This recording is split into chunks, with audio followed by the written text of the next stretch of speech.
Alors, si on résume, quand même, c'est du 13 au 19 mars.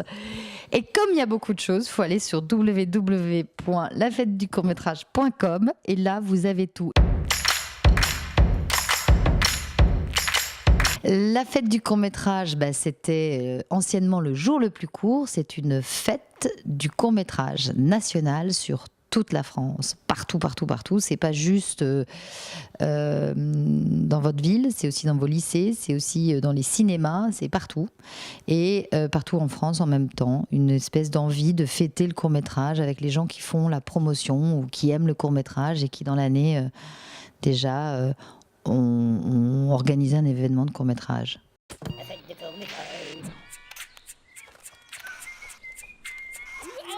L'idée, n'est pas un festival. Le but des festivals, c'est de vous présenter les derniers. Et c'est ça, les sélectionneurs, eux, ils sélectionnent, ils envoient mais des milliers pour en choisir quelques-uns, qui vont être en fait ceux qui vont émerger à la fin de l'année de tous ces festivals. Nous, on va prendre les talents de l'année d'avant, c'est-à-dire de l'année passée, et on va vous les présenter. Donc nous, on n'est pas les talents futurs, donc on ne vous montre pas le nouveau, on ne fait pas les présélections, on n'est pas un festival, on est une fête pour vous montrer ce qui a été dans l'année qui vient de s'écouler. Voilà, ceux qui ont eu les Césars, les Oscars, qui ont été nominés, qui ont été à Clermont, qui ont eu des prix, le meilleur et les talents de cette année. Vous pouvez aller voir une sélection de courts-métrages sur plein de comédiens connus.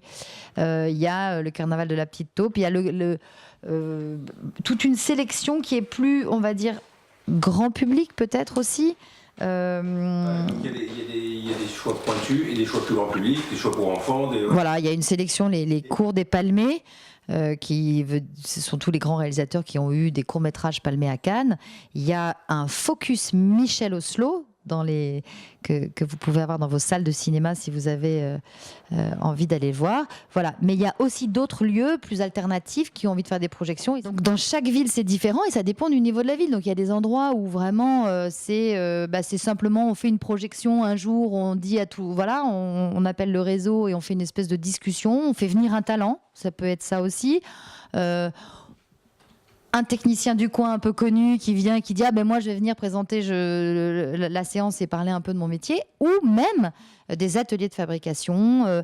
On peut aller faire, là ça va être Amiens, c'est les Hauts-de-France qui est la région ambassadrice et qui est en avant. Donc ce sera à Amiens où nous on lance la fête du court-métrage et où on fait vraiment dans la Maison de la Culture d'Amiens une grosse présentation de la fête du court avec 11 ateliers, 12 ateliers, avec beaucoup de choses de fabrication, des fonds verts, un tournage sur place, 2 tournages sur place, enfin voilà, plein de surprises. Bon, ça, c'est en énorme à Amiens, mais il y a la même chose à Angoulême, à Brest, à Marseille. Voilà, il y a plusieurs villes qui font ça. Voilà, des ateliers gratuits, des projections gratuites, des projections dans votre salle de cinéma, parfois payantes. Plein de choses, voilà. Du 13 au 19 mars, pendant une semaine, du mercredi, enfin une sortie salle, quoi, comme si vous alliez en salle. Mais je vous conseille de regarder beaucoup le samedi, dimanche, le week-end, parce que c'est là où il y aura le plus d'activités quand même.